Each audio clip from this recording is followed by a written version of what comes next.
Oke, selamat siang semua. Kita mulai pengenalan kuliah kita hari ini di pengantar arsitektur hijau dan topik khusus bangunan gedung hijau. Nah ini karena ini adalah mata kuliah yang sifatnya wawasan, pengenalan, dan keterampilan, jadi ini bisa diambil untuk mahasiswa di program magister dan program sarjana, khususnya untuk yang mengambil alur fast track atau yang mengambil mata kuliah pilihan di tingkat 4. Jadi sudah hampir lulus ya. Kita lihat dulu programnya ini bekerja sama, jadi kerjasama pendidikan antara Prodi Arsitektur atau Program Studi Arsitektur SAPPK ITB bersama-sama dengan Direktorat Jenderal Cipta Karya, Kementerian Pekerjaan Umum dan Perumahan Rakyat. Kemudian ada Perbagi ini saat ini masih dalam bentuk komunitas, Persatuan Ahli Bangunan Gedung Hijau Indonesia, kemudian juga kerjasama antara Universitas Pendidikan Indonesia, UIN Malang, ITSB, Unpar, Universitas Pancasila, dan ITERA. Karena ada komite dari beberapa universitas ini yang terlibat. Nah, ini adalah program Kampus Merdeka, karena yang ingin kita capai adalah beberapa indeks kinerja utama dari program Kampus Merdeka yang dicanangkan oleh Bapak Menteri Menteri Pendidikan Kebudayaan, Pendidikan Tinggi, Riset dan Teknologi. Itu nama kementerian terpanjang saat ini. Jadi coba kita sebutkan Kementerian Pendidikan dan Kebudayaan, Pendidikan Tinggi, Riset dan Teknologi. Dipanjang sekali. Nah, tujuannya adalah kemerdekaan hijau Indonesia. Ini pesan khusus nih dari Pak Sultan dari Kementerian PUPR. Jadi kita harus merdeka hijau. Apa itu merdeka hijau? Kita akan memperbanyak para ahli bangunan hijau dan kita ingin ahli-ahli ini nanti akan secara merdeka bisa berpartisipasi dalam mewujudkan bangunan hijau yang lebih luas di Indonesia. Kemudian manfaatnya pertama adalah mendapat kredit mata kuliah. Tentu saja selain mendapatkan pengetahuan, keterampilan terkait dengan bangunan gedung hijau, nah yang kedua adalah mendapatkan rekognisi pelatihan dari Kementerian PUPR. Jadi kita akan mendapatkan sertifikat dari Kementerian PUPR telah mengikuti workshop atau pelatihan bangunan gedung hijau. Dan apabila berminat itu bisa menjadi anggota Perbagi bagi mahasiswa pascasarjana maupun mahasiswa non reguler maupun mahasiswa S1 ya sebetulnya. Jadi sekali lagi selain kita mendapatkan manfaat untuk mendapatkan pengetahuan dan keterampilan, kita juga mendapatkan beberapa manfaat lain yang tadi sudah disebutkan ya. Kredit mata kuliah, rekognisi dalam bentuk sertifikat dari kementerian dan juga keanggotaan asosiasi profesi khusus bangunan hijau. Selanjutnya, silabus singkat dari mata kuliah ini yaitu mempelajari bagaimana merencanakan, membangun, mengoperasikan bangunan yang memberikan dampak paling minimal bagi lingkungan. Nah, silabus lengkapnya mempelajari metodologi perancangan yang terkait dengan pengembangan tapak. Sebetulnya pengembangan tapak ini tidak akan kita bahas karena kita sudah melakukan workshop, jadi hanya sekilas saja. Kita akan fokus pada energi, pengelolaan air, energi terbarukan, material dan sumber daya berkelanjutan, serta kesehatan lingkungan interior dan manajemen lingkungan bangunan. Kuliah ini akan memberikan kepada mahasiswa pengetahuan mengenai arsitektur hijau secara umum dan mempelajari kasus-kasus yang berhasil mengimplementasikan konsep arsitektur hijau sebagai lesson learned yang digunakan sebagai bekal dalam proses perancangan yang mempertimbangkan dampak lingkungan. Jadi nanti akan ada kasus yang kita bawa yang kita akan gunakan dalam workshop ini sepanjang semester ini. Jadi semester ini akan dibuat lebih pendek, nanti kami akan menginformasikan bahwa kuliahnya tidak akan dilaksanakan hari Kamis sore, tapi kita akan melaksanakannya pada hari Sabtu dan hanya sebanyak 9 minggu, jadi tidak sebanyak 16 minggu. Ada luaran outcome yang diharapkan mahasiswa mampu melakukan evaluasi dan menganalisis praktek-praktek terkini dalam perancangan bangunan yang mempertimbangkan arsitektur hijau untuk pembangunan berkelanjutan. Jadi kita nanti akan langsung berpraktek. Nanti di sini ada Pak Wahyu misalnya, Pak Wahyu dari Kementerian PUPR itu akan mengajarkan bagaimana sebetulnya kita menganalisis atau melakukan evaluasi terhadap ventilasi alami atau terhadap pencahayaan alami atau terhadap konsumsi energi misalnya. Nah, itu akan diberikan informasinya sepanjang atau kita akan pelajari ya kemampuannya dan keterampilannya sepanjang 1 semester ini. Selanjutnya, pengampunya secara resmi adalah saya sebagai koordinator dan Pak Robi sebagai koordinator. Ada pengampu yang lain, ada Budiana Kusumastuti, beliau adalah Dirjen Cipta Karya Kementerian PUPR. Ada Pak Wahyu Sujatmiko, Senior Researcher di Direktorat Bina Teknik PUPR. Ada Pak Sultan dari Senior Researcher Direktorat Bina Teknik PUPR. Ada Pak Suhendri, beliau adalah PhD kandidat di Nottingham University. Ada Ibu Siswanti Zuraida, PhD kandidat di Kita Qs University, ada Pak Dr. Sahid dari Universitas Parahyangan. Sebetulnya ada Pak Ariel Muhammad Fajril Al-Fatah, ini belum tertulis ya, mohon maaf nanti saya tambahkan. Beliau adalah senior researcher, profesor peneliti dari Direktorat Bina Teknik Kementerian PUPR, dan ada Bapak Sindu, juga senior researcher di Direktorat Bina Teknik Kementerian PUPR. Ada Pak Jatmika, Pak Jatmika adalah praktisi, jadi nanti kita akan secara detail lihat Pak Jatmika adalah praktisi di bidang energi ya, yang akan juga terlibat dalam sebagai pengampu di mata kuliah ini. Kemudian untuk tutor sendiri ada tadi Ibu Aulia Fikri Arini, beliau adalah PhD kandidat di ITB, ada Bapak Anja Primasetra juga PhD kandidat di ITB, Kak Puri Willis ya dari Building Research Center sebagai junior researcher, ada Ibu Helva Rahmadiani adalah dosen dari ITERA, kemudian Bapak Tri Ramadhani, dosen dari UPI, Ibu Yunita Hanifah, dosen dari UP, Universitas Pancasila, Ibu Fatina Izmi, itu adalah dosen dari asisten akademik di Teknologi Bangunan, Kakak Teknologi Bangunan ITB, juga PhD di student PhD dari ITB. Ada juga Ibu Irma Handayani Lubis yang juga dari kelompok ahli teknologi bangunan, dan kita dibantu oleh tadi ya Mas Denny Wahyu, beliau adalah admin koordinator dari pelaksanaan perkuliahannya. Itu barangkali perkenalannya, nanti boleh tanya-tanya. Referensi yang kita gunakan yang paling utama adalah Permen PUPR nomor 21 tahun 2021 tentang evaluasi bangunan gedung hijau yang paling baru, kemudian Ecological Architecture dari A Critical History, Green Architecture dari Roger, Green Building dari Guide for Sustainable Architecture dari Brewer. Nah, ini bisa dicari online, banyak sekali bukunya, silahkan dicari. Tapi kami juga akan memasukkan beberapa informasi terkait buku-buku ini di EduNext dan di MS Team. Kalau tidak salah nanti kita lihat apakah kita hanya menggunakan EduNext atau kita juga mendouble ya dengan MS Team. Yang menjadi tata tertib untuk perkuliahan ini, mahasiswa wajib mengisi kehadiran pada link yang akan diberikan sebelum perkuliahan. Ini tidak demikian ya, jadi kita langsung mengisi link kehadiran di CX ya. Jadi silahkan sudah dibuka di CX untuk semua pengambil mata kuliah ini bisa mengisi daftar hadir di CX 6 ITB ACID.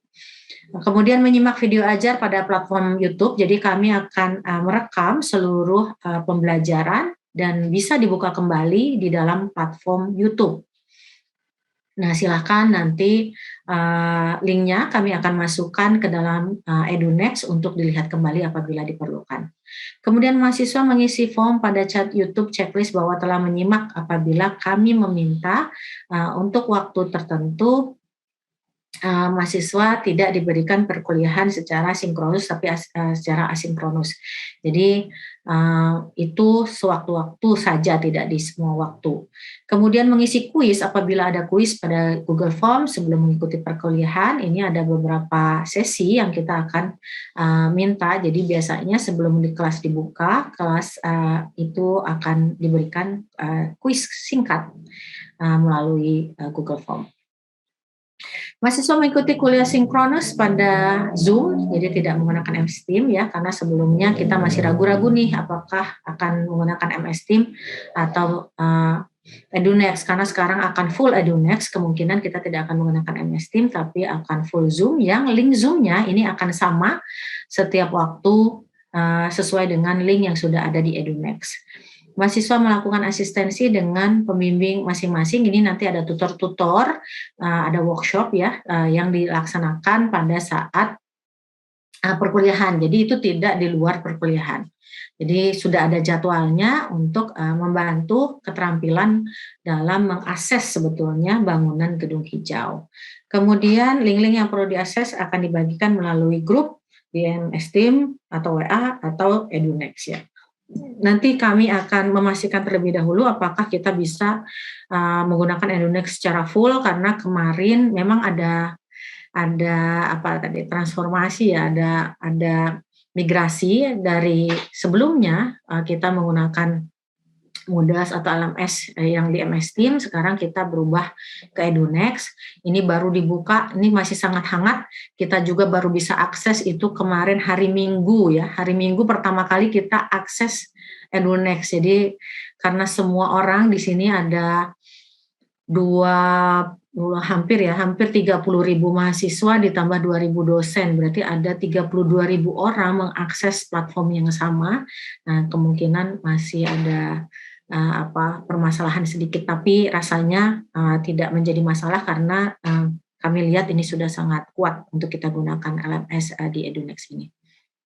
Nah, berikut adalah daftar perkuliahan workshop.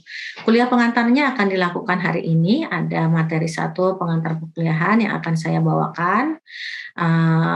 Selain pembacaan atau penyampaian fungsi atau sasaran mata kuliah dan jadwal serta pengampu secara detail, kami juga akan memberikan sedikit pengantar terkait perkuliahan ini. Nanti juga ada pembagian kelompok, tugasnya dilakukan berkelompok, kelompoknya antara 3 sampai dengan 2 orang, 2 sampai dengan 3 orang. Jadi maksimum 3 orang. Kami sudah melihat jumlah mahasiswanya. Kami berharap teman-teman yang non-reguler itu menjadi satu kelompok. Kebetulan yang non-reguler itu ada 3 mahasiswa, silahkan berkelompok menjadi 1. Sisanya boleh membagi diri sendiri, cari teman yang paling tepat, yang Anda pikir bisa bersama-sama secara kolaboratif mencapai target dari pembelajaran di kuliah ini. Kemudian karena ini kerjasama dengan PUPR, kita akan ada sedikit pembukaan kegiatan yang akan dilakukan pada tanggal 26 Agustus. Jadi setelah ini perkuliahan itu akan dilakukan pada hari Sabtu, tidak pada hari Kamis sore. Jadi jadwal yang ditetapkan dan sudah diinformasikan dan kita akan pastikan di EduNext. Di hari Sabtu itu dari jam 8 sampai dengan jam 12.15 siang setiap minggunya selama 9 minggu. Jadi tidak selama 16 minggu karena kita memadatkan kegiatannya setengah hari. Jadi ini kita lihat pada hari Minggu kedua tanggal 4 hari ini ya 26 Agustus, nanti yang kedua adalah 4 September 2021, itu ada sambutan dari Dekan SLPPK untuk membuka kelas ini, kemudian ada juga sambutan dan pembukaan dari Ibu Dirjen Cipta Karya. Pada pukul 8 sampai 9.30 itu ada materi kuliah kedua, kuliah pendahuluan terkait Sustainable Building and Settlement yang akan diberikan langsung oleh Ibu Dirjen Cipta Karya. Dan pada pukul 9.30 sampai 10.45 materi ketiga terkait keterkaitan keandalan bangunan gedung dalam sertifikasi, karena yang akan keahlian yang akan kita miliki itu adalah keahlian untuk mensertifikasi gedung, jadi mengakses untuk mendapatkan sertifikasi begitu ya, gedungnya yang mendapatkan sertifikasi itu dari sebetulnya yang akan memberikan sertifikasi itu adalah Kementerian PUPR. Jadi ini bukan oleh lembaga lain ya. Jadi sekarang ada sertifikasi yang diberikan oleh Kementerian PUPR kepada gedung-gedung untuk mendapat sertifikasi atau peringkat hijau. Ini akan diberikan oleh Direktur Bina Teknik Ibu Dian Irawati MT. Kemudian pada pukul 10 sampai dengan 10.45 sampai 12 itu ada materi keempat sistem asesmen bangunan gedung hijau dari PUPR yang akan diberikan oleh Bapak Sultan dari Kementerian PUPR. Nah, ada waktu 15 menit untuk finalisasi kelompok dan pengajuan studi kasus. Jadi selama seminggu ini silahkan membuat kelompoknya dan mengajukan studi kasus yang dipilih. Studi kasusnya sebaiknya nyata meskipun belum dibangun ya, meskipun belum dibangun, tapi artinya lokasinya ada supaya kita tahu bahwa lokasi itu memang ada begitu ya. Kalau bisa disurvei, kalau tidak bisa ya tidak apa-apa melalui Google Map atau Google Earth atau melalui GIS juga boleh begitu. Dipilih yang desainnya sudah ada, jadi misalnya saya mengambil desain studio tugas akhir boleh gitu ya. Kelompok kami mengambil kasus dari konsultan yang kemarin tempat saya magang boleh gitu ya. Nah, nanti ada syaratnya akan dimasukkan di dalam EduNext untuk kasus yang dipilih baik dari jumlah lantai maupun dari luasan bangunannya dan luasan lahannya. Jadi kita berharap itu di kota-kota besar ya yang akan kasusnya diambil di kota-kota besar. Jakarta, Bandung, Surabaya, Medan, atau Makassar boleh. Selanjutnya itu ada untuk finalisasi ini akan dilakukan oleh Kak Puri bersama-sama dengan Mas Denny ya. Selanjutnya pada minggu ketiga 11 September 2021 itu cuma ada 2 sesi materi dan 1 workshop itu akan diberikan oleh Pak Suhendri langsung dari Nottingham University. Itu orientasi bangunan adaptif terhadap pola edar matahari dan terkait dengan desain dihubungkan dengan urban heat island, dan ada workshop untuk solar chart.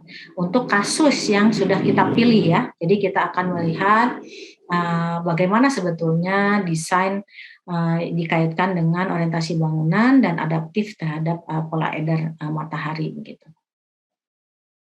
Selanjutnya ini ada di minggu ke-4. Ternyata cuma 8 minggu ya, bukan 9 minggu, sorry, ada 8 minggu.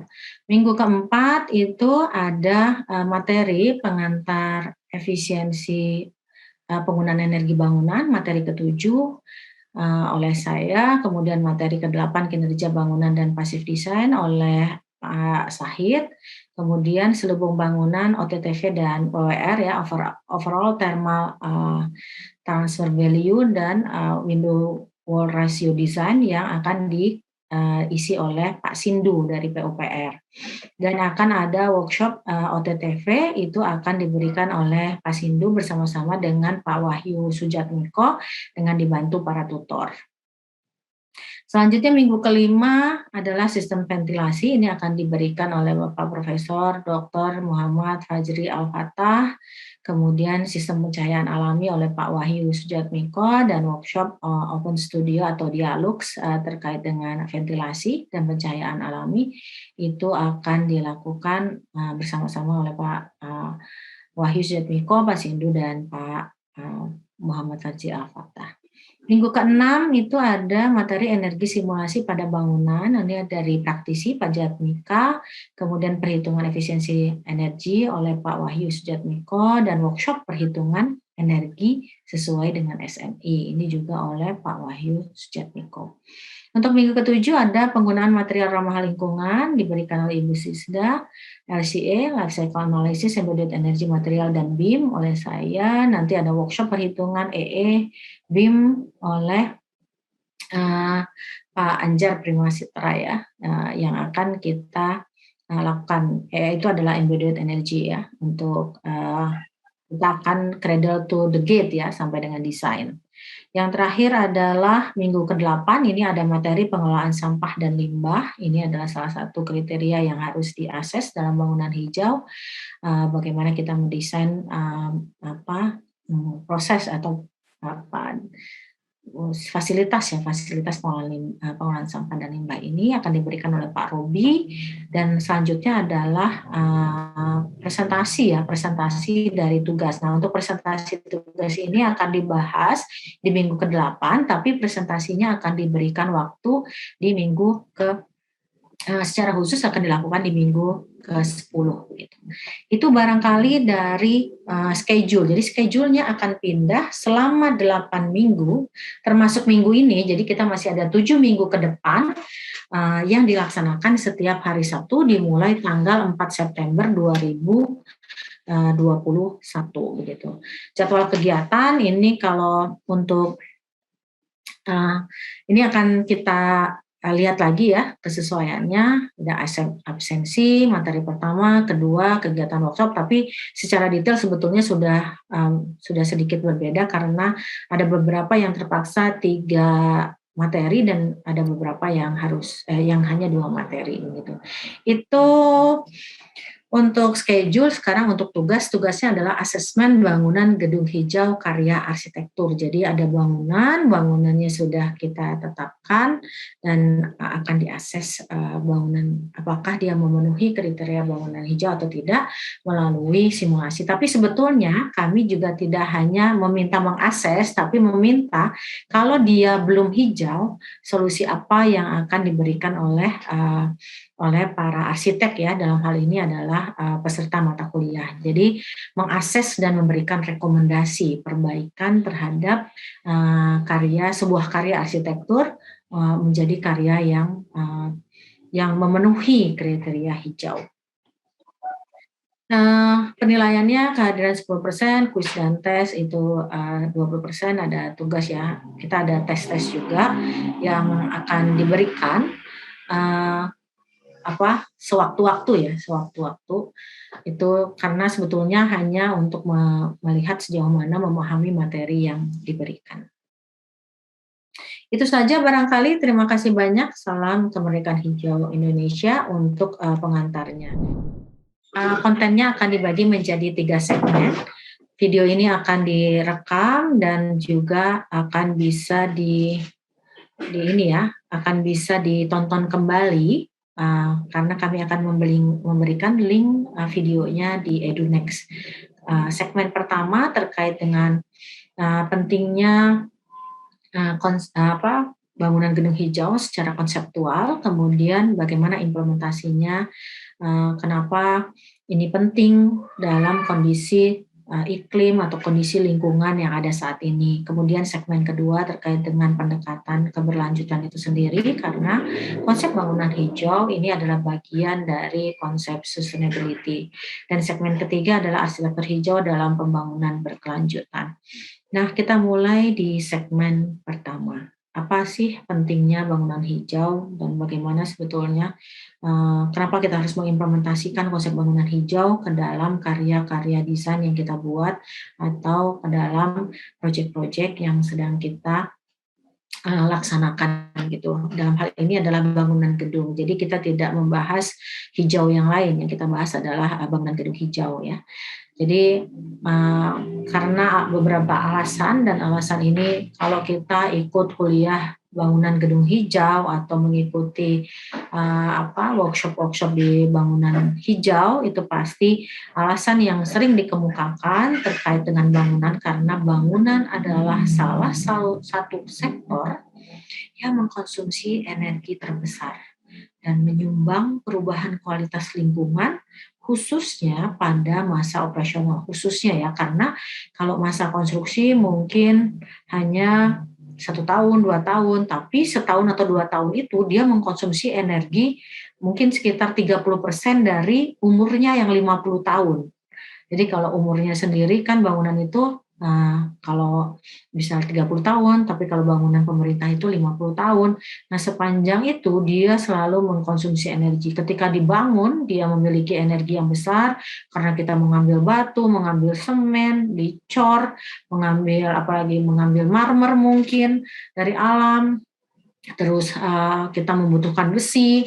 Bayangkan ya, besi itu prosesnya luar biasa. Kalau belajar kimia waktu SMA, tanur besi itu harus 1000 derajat Celcius begitu ya, biar dia bisa mencair. Bayangkan energinya untuk mencairkan, energinya untuk membentuk, energinya untuk mentransportasi, energinya untuk menginstalasi. Yang menginstal itu ada alatnya yang harus kita berikan energinya, ada orangnya harus kita beri makanan untuk sebagai sumber energi dan lain sebagainya. Jadi luar biasa. Jadi kita tidak melihat dalam suatu yang pendek ya. Wah, itu kita membangun ya segitu-gitu aja. Kalau tahu bata itu dari tanahnya tuh harus dibakar, kemudian setelah dibakar harus ditransportasi ke lapangan. Ya, kalau bata jadi dinding itu harus dicampur dengan adukan, dicampur dengan pasir, belum lagi harus diplester, habis diplester harus diaci, habis diaci harus dicat, catnya bolak-balik, depan belakang. Jangan dikira itu semuanya memerlukan sumber daya dan semuanya memerlukan energi dan semuanya bisa menghasilkan dampak sampingan seperti limbah ya. Jadi misalnya limbah debu, limbah ya apapun yang ya ternyata memang bangunan itu menyumbang emisi karbon atau karbon emisi itu sampai dengan 30 sampai dengan 40%.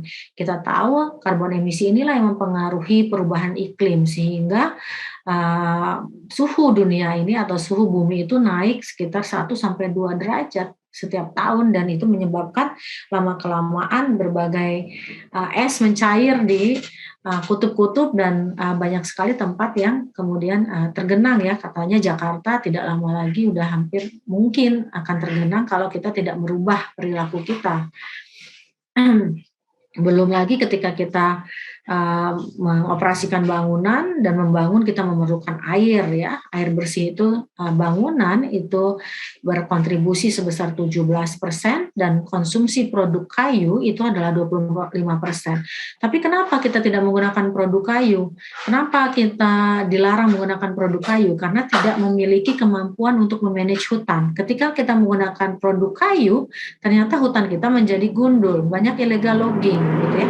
Nah, sebetulnya kayu itu lebih pendek umurnya daripada besi, lebih hemat atau lebih rendah kontribusinya terhadap karbon emisi, tapi karena kita tidak mengelola kayu dengan baik, hutan-hutan produksi dengan baik, kita tidak mampu memanfaatkan sumber daya yang ternyata emisinya lebih rendah daripada sumber daya yang lain. Kita lihat sebetulnya seperti New Zealand ya, produk-produk kayu unggulannya luar biasa. Padahal negaranya kecil begitu ya. Kita tahu misalnya produk-produk IKEA begitu sangat menarik gitu ya, diimpor di negara dan mereka bisa mempunyai hutan produksi yang sangat baik, padahal mereka itu adalah negara dengan 4 musim, di mana kita tahu pada musim dingin itu tumbuhan berhibernasi ya, hibernasi ya. Jadi mereka itu tidak tumbuh, jadi mereka mempertahankan diri saja. Jadi kalau mau berkembang itu jauh lebih lama daripada negara-negara tropis seperti kita. Karena kita tidak pernah pohonnya itu harus diam gitu supaya dia bertahan gitu ya. Tapi kita bisa terus tumbuh selama sepanjang tahun. Tapi mereka mampu begitu, ada musim gugur, ada musim dingin, tapi kok lebih banyak kayunya daripada kita yang saat ini kenapa sampai hutan kita habis misalnya. Itu banyak hal yang bisa kita bahas gitu. Tadi ya penggunaan bahan mentah dan penggunaan energi, jangan salah itu adalah 40 sampai dengan 50% daripada energi dunia dari data World Green Building Council. Nah, ini kita lihat lagi kalau di Indonesia seperti apa. Indonesia adalah emerging countries. Jadi sebagai emerging country atau negara yang tumbuh pesat, kita memang sangat fokus kepada konstruksi. Jadi kalau kita lihat, kita yang tinggal di Bandung dan sering ke Jakarta, sepanjang jalan Bandung Jakarta kalau sudah dekat Cikampek itu isinya orang membangun apartemen. kanan, kiri, depan, belakang. Jadi kalau sepanjang jalan itu ya isinya apartemen. Bahkan ada salah satu developer menyebutkan akan membangun lebih dari 6 juta unit ya. Kami akan membangun 1,6 juta unit. Nah itu kita lihat towernya ongoing itu udah langsung ada 30 tower ongoing itu bersama-sama gitu ya. Belum lagi ke sana sedikit, karena tadi sistem transportasi publik semakin baik, ada LRT, ada TOD ya, Transit Oriented Development, ada MRT yang membuat orang bisa bergerak dengan cepat dari satu titik ke titik lain, dan setiap titik itu mulai dibangun banyak sekali fasilitas housing misalnya, infrastruktur lainnya yang luar biasa, sehingga kita lihat dari data statistik konstruksi itu penggunaan bahan yang dikonversi ke uang itu setiap tahun dari tahun ke tahun selalu naik, tidak pernah turun ya. Dan kemudian nilai pengeluaran bahan bakarnya juga selalu naik dari tahun ke tahun, termasuk nilai konstruksinya. Jadi otomatis laju pertumbuhan kita itu kalau dikonstruksi itu meningkat signifikan, bahkan dari tahun 2015 ke tahun 2016 itu sampai dengan 23% hanya untuk konstruksi. Dan kita lihat juga praktik pembangunan tersebut mengalami proses konsumsi energi yang luar biasa, baik bahan bakar yang diperlukan untuk mengoperasikan alat, transportasi, dan lain sebagainya, dan untuk memproduksi juga energi listrik untuk operasi misalnya, apalagi di tempat-tempat yang kita ini negaranya tropis lembab ya, otomatis kalau siang hari itu gerah, kecuali misalnya di Bandung ya, mungkin tidak perlu AC, tapi di tempat-tempat lain itu terlalu panas, sehingga banyak sekali misalnya di Jakarta atau di Bekasi atau di Depok atau di Cikarang itu hampir seluruh, kalau lihat ada apartemen itu AC-nya bahkan outletnya tidak hanya satu unit itu ada 3 outlet, ada 4 outlet gitu ya, untuk keluaran udara panasnya begitu. Itu luar biasa, dan itu tidak hanya listriknya, itu juga berkontribusi besar terhadap pengeluaran emisi karbon, atau juga kita kaitkan dengan GRK ya, gas rumah kaca. Nah, kita lihat dari data ESDM, ini sebenarnya ada yang terbaru ya, 2020, itu konsumsi energi di industri dan konstruksi itu masih tertinggi sejak tahun 2012, kemudian emisi gas rumah kaca untuk sektor-sektor lain itu rata-rata sudah mulai turun, kecuali sektor energi. Jadi sekali lagi, terjadinya kenaikan yang signifikan dari sektor energi dalam menyumbang gas rumah kaca atau GRA dalam jangka waktu 10 tahun antara 2020 sampai dengan saat ini sebesar 1,46% atau paling besar dibanding sektor lain, diikuti dengan kenaikan sektor limbah juga yang paling tinggi dibanding dengan sektor-sektor lain. Dilihat dari sektor konstruksi dan industri, emisi CO2 yang dihasilkan telah meningkat dan mencapai 30,86% dari total emisi di sektor energi pada tahun 2000. Ini dari International Energy Agency pada tahun 2014. Kita lihat building itu number one ya, CO2 emission contribution-nya dibanding dengan transportation, bahkan dengan industri sekalipun. Kita lihat apa sih sebetulnya kontribusi terbesar dari emisi CO2 yang diberikan oleh bangunan. Sebetulnya bangunan itu berkontribusi 43%, di 21%-nya itu adalah residensial, 21% dari total 100% ya. Jadi dari 43% itu 21%-nya adalah residensial dan 17%-nya komersial, baru industrial itu 5%.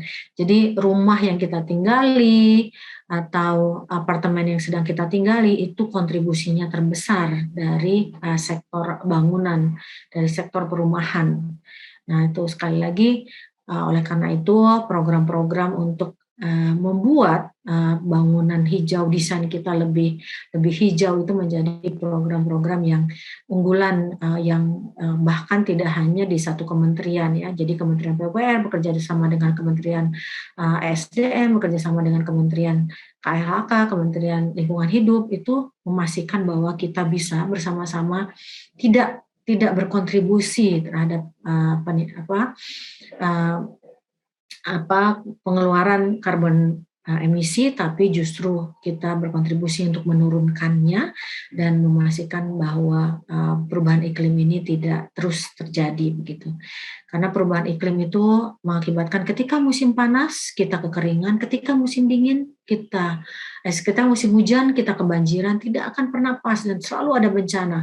Akibat perubahan iklim diindikasi bahwa hampir lebih dari 300 bencana terjadi di Indonesia sepanjang tahun akibat perubahan iklim. Ada longsor, banjir bandang, banjir yang tahunan, banjir bulanan mungkin ya. Jadi luar biasa. Dan kita suhu temperaturnya termasuk yang terus memanas. Kita lihat Indonesia pada zona yang sangat merah begitu ya. Nah, ini informasi lain, building consume about 40% of the world energy, 60% of the drinking water, and 25% of the forest wood dari UNCHS, kemudian responsible for 43% of CO2 emission dan consume 30 to 40% of the country's total energy demand.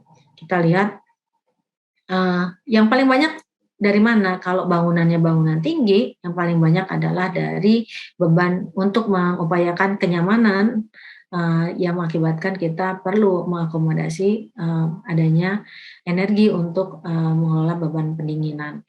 Ada juga lighting di 20%, alat-alat lain 15%, dan lift di 5%. Kalau kita lihat saat ini office building di Jakarta ini masih dalam indeks efisiensi energi itu masih dalam posisi yang belum efisien dibanding negara-negara di regional kita, apalagi di negara-negara maju seperti di Inggris, di mana Inggris tipikal itu sudah setengahnya, hampir setengahnya dari energi yang kita gunakan rata-rata di perkantoran kita. Dan kalau UK good practice atau green practice itu sudah hanya 97 saja dari kita yang masih di 250 kWh per meter persegi per tahun. Jadi perlu adanya upaya dalam mereduksi permasalahan akibat pembangunan lingkungan binaan, yaitu dengan penerapan konsep hijau pada bangunan gedung. Ini yang kita butuhkan. Oleh karena itulah kita di sini bersama-sama seluruh peserta, bersama-sama dengan PUPR, bersama-sama juga dengan teman-teman universitas lain, memastikan bahwa kita mulai hari ini, mulai saat ini berkomitmen untuk berkontribusi dalam pembangunan gedung hijau. Begitu. Itu adalah akhir dari segmen pertama. Kita lanjut di segmen kedua, pendekatan keberlanjutan. Jadi memang kenapa kita berbicara gedung hijau ini, sebetulnya kalau di bidang arsitektur seringkali dikaitkan dengan pendekatan keberlanjutan. Saya ingat sekali kita bicara ini awalnya ya, mungkin beberapa dari teman-teman di sini belum lahir begitu ya. Itu tuh sekitar tahun 1997 itu kita sangat kuat ya pada waktu itu isu-isu keberlanjutan, dan banyak sekali sekolah arsitektur itu semua proyek-proyek, case study, dan apapun yang dilakukan di studio itu dikaitkan dengan pendekatan berkelanjutan. Apa itu pendekatan berkelanjutan? Pendekatan berkelanjutan seringkali diidentikan dengan adanya keseimbangan antara berbagai sektor yang terkait dalam pembangunan, di mana sektor utamanya adalah lingkungan, ekonomi, dan sosial. Jadi bagaimana optimalisasi desain bisa mencapai keseimbangan antara kepentingan lingkungan dengan kepentingan ekonomi dan kepentingan sosial. Dan kalau kita bilang mencapai balance tentu saja sulit ya. Jadi kita istilahkan adalah optimalisasi. Mungkin ada satu waktu memang sedikit sangat berat ke environmental, ada satu waktu sedikit sangat lebih berat ke ekonomi, ada satu waktu sedikit lebih berat ke sosial, tanpa meninggalkan satu sektor dengan sektor yang lainnya. Jadi kita tetap bertahan ke pada titik keseimbangan ya, di tengah-tengah itu ada gambar timbangan ya. Jadi timbangannya itu kanan dan kiri itu seimbang, artinya kita sudah mempertimbangkan ketiga aspek ini dalam proses perancangan bangunan. Dan tentu saja sekali lagi ada optimalisasi di mana proyek satu dengan proyek lainnya ada kelebihan dan kekurangan yang harus diakomodasi. Nah, ini ada definisi yang cukup lama ya. Jadi mulai dari handler ini adalah salah satu yang tetap bertahan, dan saya dan Pak Robi ini sebagai pengagum handler. Jadi kita sering sekali menggunakan pendekatan handler dalam banyak kesempatan. Dari William 2007, proses desain adalah proses yang sangat kuat karena proses ini tidak hanya akan memenuhi kebutuhan, tapi juga sekaligus memberikan value atau nilai. Jika nilai yang ingin disampaikan adalah nilai keberlanjutan, maka proses desain harus memberikan solusi komprehensif yang memperhitungkan energi, bentuk bangunan, proses konstruksi, bahan, dan sumber daya lainnya sepanjang siklus hidup bangunan. Kemudian dari handler, mengarahkan konsep proses pembangunan dalam konteks pembangunan berkelanjutan, di mana proses tersebut dipandang sebagai suatu sistem yang komprehensif, yang karakteristik dari proses pembangunan mengharuskan seluruh sistem mencakup sistem kontrol umpan balik yang dilakukan sepanjang umur proyek atau sepanjang siklus bangunan. Proses tersebut memperhatikan penggunaan sumber daya dalam proses desain, procurement, construction, operasi, hingga pemeliharaannya. Jadi sekali lagi, kita ketika membicarakan sustainability, kita membahas sebuah konsep yang sangat komprehensif, yang mempertimbangkan banyak hal dan mempertimbangkan tidak dalam jangka pendek, tapi dalam siklus yang lebih panjang, dalam hal untuk bangunan sepanjang daur hidup bangunannya atau sepanjang project life cycle. Kita lanjutkan. Dari CIBSI dan juga dari laporan Komisi Dunia untuk Lingkungan dan Pembangunan berkelanjutan atau sustainable development atau sustainable adalah tentang kemungkinan semua orang di seluruh dunia untuk memenuhi kebutuhan dasar mereka dan menikmati kualitas hidup yang lebih baik tanpa mengorbankan kualitas hidup untuk generasi yang akan datang. Dan arsitek memiliki kesempatan dan tanggung jawab profesional untuk memberikan masukan strategis tentang masalah keberlanjutan jauh lebih awal dalam proses desain dibanding dengan profesi-profesi lainnya, dan untuk menindaklanjutinya hingga desain itu dapat diimplementasi dan dapat dioperasikan. Nah, kita kaitkan juga sustainable atau keberlanjutan itu dengan sustainable development goals. Untuk bangunan hijau itu biasanya terkait dengan target sustainable goals, khususnya nomor 3 ya, itu ada. Biasanya nomor 2 pun bisa ya, kita ke zero hunger nih misalnya, karena desain kita ada roof garden, ada urban farming, ada vertical hidroponik garden, yang orang memanfaatkan seluruh bagian dari bangunannya untuk mendapatkan makanan ya. Jadi karena kita kekurangan lahan, sudah tidak mungkin lagi semua kota isinya bangunan, tapi kita ini bisa nih, bisa menghasilkan sayur-sayuran, bisa bahkan menghasilkan buah-buahan. Jadi kita juga bisa di sustainable goals untuk sustainable architecture atau sustainable development atau green architecture ini dikaitkan dengan zero hunger. Kemudian di target nomor 3 ini good health and well-being, apalagi di isu pandemi COVID-19 ya. Jadi isu-isu desain itu sudah sangat mempertimbangkan target dari sustainable goals yang ketiga. Kemudian clean water and conservation di 6, bahwa gedung itu mengkonsumsi air dengan jumlah yang luar biasa, dan kita sudah mencoba melihat bagaimana kita mencari solusi desain melalui water harvesting, melalui pemanfaatan air grey water, daur ulang untuk penyiraman tanaman, untuk flushing misalnya dan sebagainya begitu. Kemudian ada affordable and clean energy, karena kita juga bicara tidak hanya on grid tapi juga energi off grid ya, artinya energi baru terbarukan. Misalnya sekarang dari Kementerian SDM itu minimal 25% dari atap bangunan itu didedikasikan untuk solar panel begitu. Itu salah satu kriteria yang mungkin juga nanti kita akan lihat, kita akan cobakan, kita akan kalkulasi energinya begitu ya.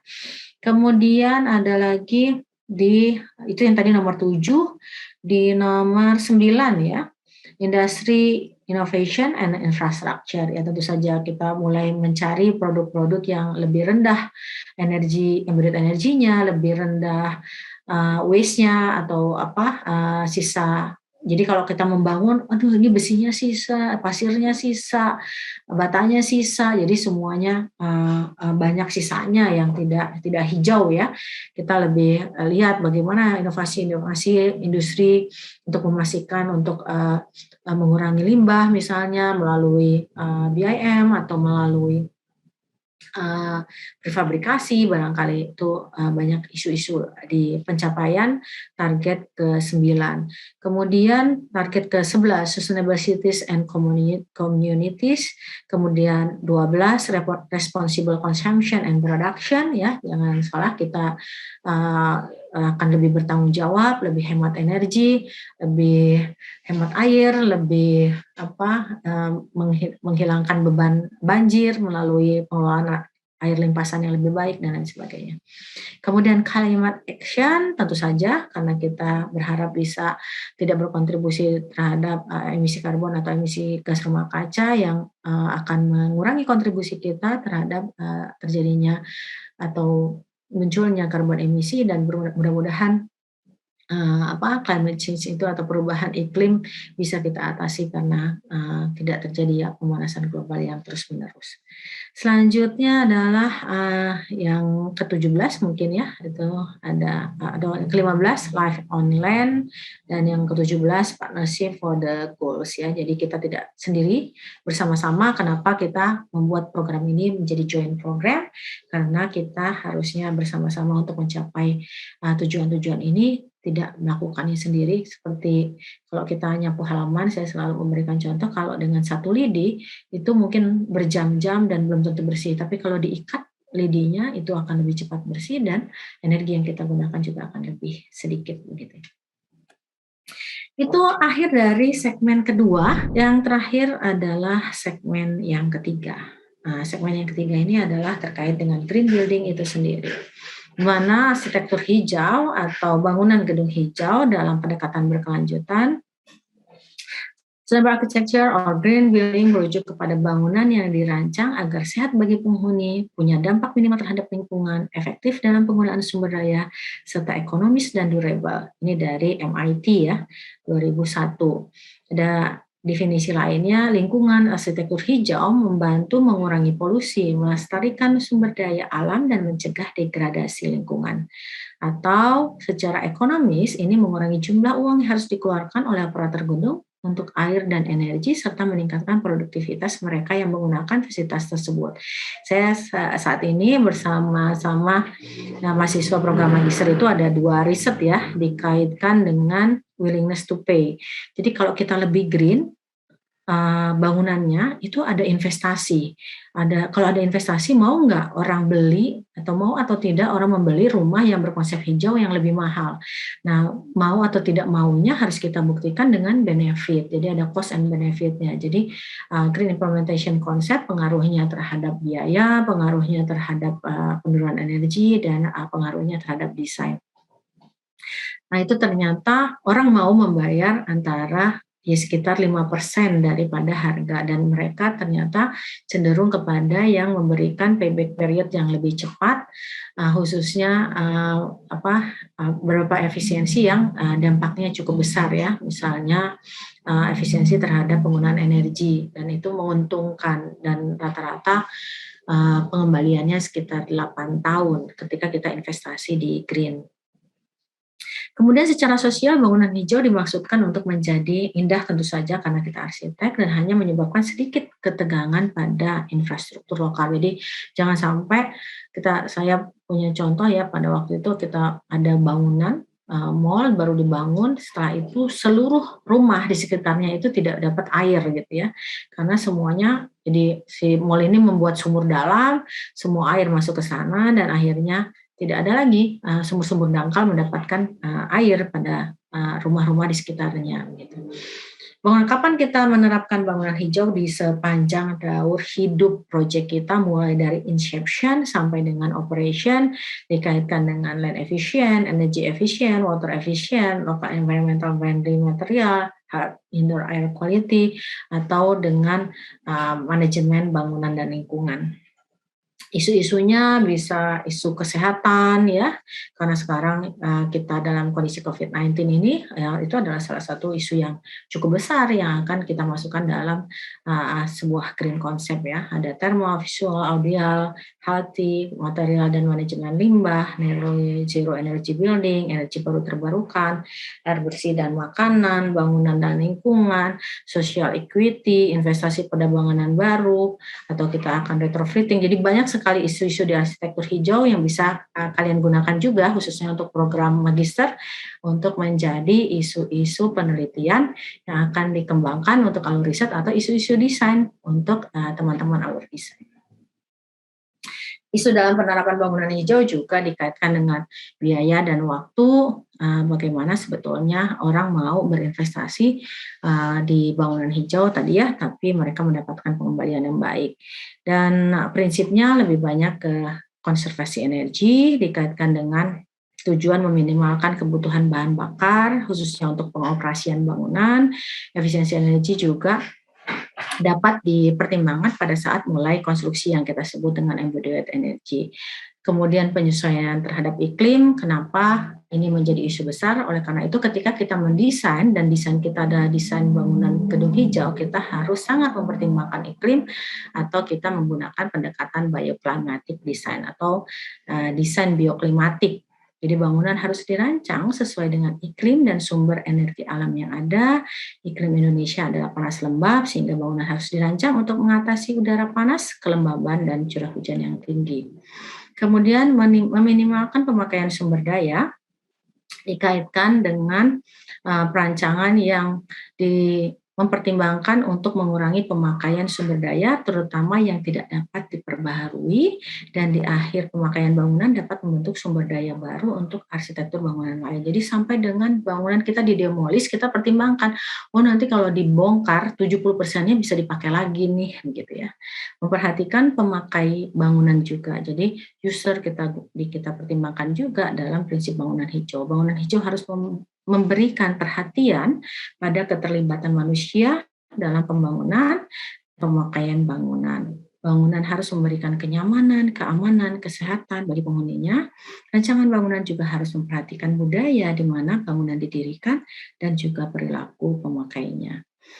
Yang kelima, memperhatikan lahan karena bangunan harus membumi, ada interaksi antara bangunan dan lahan, bangunan harus dirancang dan dibangun sesuai dengan potensi lahan tempat bangunan akan didirikan. Tapi sekali lagi untuk lahan kita tidak akan membahas terlalu banyak pada kuliah yang akan kita lakukan sepanjang 16 kali pertemuan karena kita akan fokus kepada bangunan, tidak kepada tapak.